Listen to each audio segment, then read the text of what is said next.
ಬಂಧುಗಳೇ, ಇವತ್ತು ಮತದಾರರ ಪಟ್ಟಿ ಏನು ಎಷ್ಟು ಅನ್ಯಾಯ ಆಗ್ತಾ ಇದೆ. ಅಲ್ಪಸಂಖ್ಯಾತರಿಗೆ, ಪರಿಶಿಷ್ಟ ಜಾತಿಯವರಿಗೆ, ಪಂಗಡದವ್ರಿಗೆ, ಬಡವರಿಗೆ ಇವತ್ತು ಯಾರಿಗೆ ಇವತ್ತು ವಿದ್ಯಾವಂತರಿಲ್ಲ, ಬುದ್ಧಿವಂತರಿಲ್ಲ, ಅವ್ರಿಗೆಲ್ಲ ಮತದಾನ ಹಕ್ಕನ್ನ ಕಳಲಿಕ್ಕೆ ಇವತ್ತು ಹೊರಟಿದ್ದಾರೆ. ಈ ವಿಚಾರದಲ್ಲಿ ಸರ್ಕಾರ ಯಾವುದೇ ಪಾರ್ಟಿಯವರಾಗಲಿ, ಯಾವುದೇ ಪಕ್ಷದ ಮುಂದಕ್ಕೆ ಅವ್ರಿಗೆ ತೊಂದರೆ ಆಗಬಾರ್ದು ಅನ್ನೋ ದೃಷ್ಟಿಯಿಂದ ಸರ್ಕಾರನೇ ಮುಂದಾಗಿ ನಾವು SIR ವಿಚಾರದಲ್ಲಿ ಜನರಿಗೆ ಜಾಗೃತಿ ಮೂಡಿಸುವಂತ ಕೆಲಸವನ್ನ ಇವತ್ತು ನಾವು ಮಾಡ್ತಾ ಇದ್ದೀವಿ. ಪ್ರತಿ ಹಂತದಲ್ಲೂ ಕೂಡ ಸಹಾಯ ಮಾಡ್ತಾ ಇದ್ದೀವಿ. ಇದ್ರ ಬಗ್ಗೆ ಚರ್ಚೆ ಮಾಡಬೇಕು. ಇದನ್ನ ಅವರು ಒಪ್ಕೊಳ್ಳಿಕ್ಕೆ ನಾವು ತಯಾರಿಲ್ಲ. ಇವತ್ತು ಇಡೀ ದೇಶದಲ್ಲಿ ಇವತ್ತು SIR ವಿಚಾರದಲ್ಲಿ ಸರ್ಕಾರ ನಿಂತ್ಕೊಂಡು ಮತದಾನದ ಹಕ್ಕನ್ನ ಉಳಿಸಬೇಕು ಅಂತ ಏನಾದ್ರು ಇದ್ದೀವಿ ಅಂತಂದ್ರೆ ಇದು ನಮ್ಮ ಸರ್ಕಾರ ತೆಗೆದುಕೊಂಡಂತ ಒಂದು ತೀರ್ಮಾನ. ನನ್ನ ಸರ್ಕಾರ ಇವತ್ತು 7.5 ಕೋಟಿ ಕನ್ನಡಿಗರ ಹಿತವನ್ನ ಕಾಯಲು ಇವತ್ತು ನಾನು ಕೆಲಸವನ್ನ ಮಾಡಲಿಕ್ಕೆ ಸಂಕಲ್ಪ ಮಾಡಿದ್ದೇನೆ. ನನಗೆ ರಾಜಕಾರಣ ಮುಖ್ಯ ಅಲ್ಲ. ಈ ಅಧಿಕಾರ ಏನ್ ಸಿಕ್ಕಿದೆ ಎಲ್ಲ ಜನರಿಗೂ ಬೇಕು. ಇವತ್ತು ನಾನು ಕೂಡ ಟೀಕೆನ ನಾನು ಸ್ವಾಗತ ಮಾಡ್ತೇನೆ.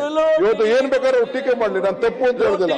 ಆದ್ರೆ ಈ ಮನೆಯ ಕಾನೂನು ಏನಿದೆ, ನಾವು ಏನ್ ಕಾನೂನು ಮಾಡಿಕೊಟ್ಟಿದ್ದೇವೆ ಆ ಕಾನೂನು ಪ್ರಕಾರ ಇವತ್ತು ಚರ್ಚೆ ಮಾಡಲಿ. ಮಾಧ್ಯಮ ಕೂಡ ಅನೇಕ ಸಂದರ್ಭದಲ್ಲಿ ನಮಗೆ ಅವರು ಮಾರ್ಗದರ್ಶನವನ್ನು ಕೊಡ್ತಾರೆ. ಅದನ್ನು ಕೂಡ ನಾನು ಸ್ವಾಗತವನ್ನು ಮಾಡಲಿಕ್ಕೆ ನಾನು ಬಯಸ್ತೇನೆ. ಈ ನಿಟ್ಟಿನಲ್ಲಿ ನಮ್ಮ ಸರ್ಕಾರ ಕೆಲಸ ಮಾಡ್ತಾ ಇದೆ. ನಾನು ಮತ್ತೆ ಹೇಳ್ತಾ ಇದ್ದೀನಿ, ಇವತ್ತು ಏನು ಈ ಬಿಜೆಪಿ ಮತ್ತು NDA ಎರಡು ಮನೆಯಲ್ಲೂ ಇವತ್ತು ತೆಗೆದುಕೊಳ್ತಾ ಇದೆ. ಇಡೀ ರಾಜ್ಯದ ಜನತೆ ಇವರನ್ನ ಕ್ಷಮಿಸಲಿಕ್ಕೆ ಸಾಧ್ಯ ಇಲ್ಲ. ಇವತ್ತು ಏನು ಇವ್ರ ನಂಬರ್ ಇದೆ ಆ ನಂಬರ್ಗಿಂತ ಅರ್ಧ ಆಗ್ತದೆ ಅಂತ ಈ ಸಂದರ್ಭದಲ್ಲಿ ನಾನು ಬಯಸ್ತಾ ಇದ್ದೇನೆ. 150ಕ್ಕೂ ಹೆಚ್ಚು ಸೀಟು ಮತ್ತೆ ಕಾಂಗ್ರೆಸ್ ಸರ್ಕಾರ ಈ ರಾಜ್ಯದಲ್ಲಿ ಅಧಿಕಾರಕ್ಕೆ ಬಂದೇ ಬರ್ತದೆ. ಆ ಆತ್ಮವಿಶ್ವಾಸ ಇದೆ. ಅದನ್ನ ಮನಗೊಂಡು ಇವತ್ತು ಅಸೆಂಬ್ಲಿಯಲ್ಲಿ ಚರ್ಚೆ ಮಾಡದೆ ಇಂಥ ಕಪ್ಪ ನಾಟಕವನ್ನ ಆಡ್ಕೊಂಡು ಈ ಡ್ರಾಮಾ ಮಾಡ್ತಾ ಇದ್ದಾರೆ. ಎಷ್ಟು ಬೇಕಾದ್ರೂ ಓಟ ಮಾಡಲಿ, ಈ ರಾಜ್ಯದ ಜನತೆ ಪ್ರಜಾಪ್ರಭುತ್ವ ವ್ಯವಸ್ಥೆಯಲ್ಲಿ ಇವ್ರಿಗೆ ಯಾರಿಗೂ ಕೂಡ ಕ್ಷಮಿಸಲಿಕ್ಕೆ ಸಾಧ್ಯ ಇಲ್ಲ. ನಾನೇನು ಅನ್ಕೊಂಡಿದ್ದೆ, ಇವರು ಈಗ ಕೂಡ ಒಂದು ಮಾನವೀಯತೆಯನ್ನು ಮೇಲ್ತಾರೆ.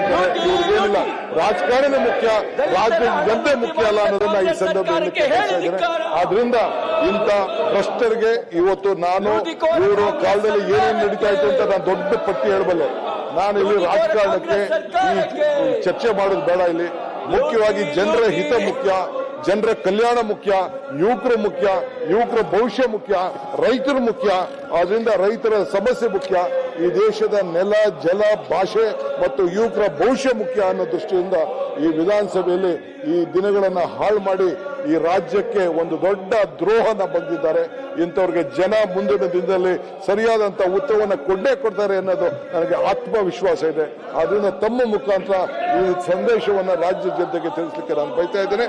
ದಯವಿಟ್ಟು ತಾವು ತಮಗೆ ಈ ವಿಚಾರವನ್ನ ಮಂಡಿಸಲಿಕ್ಕೆ ನನ್ನ ಉಪಮುಖ್ಯಮಂತ್ರಿಗಳು ಬರದ ವಿಚಾರದಲ್ಲಿ ಚರ್ಚೆ ಮಾಡಿದ್ದೇವೆ.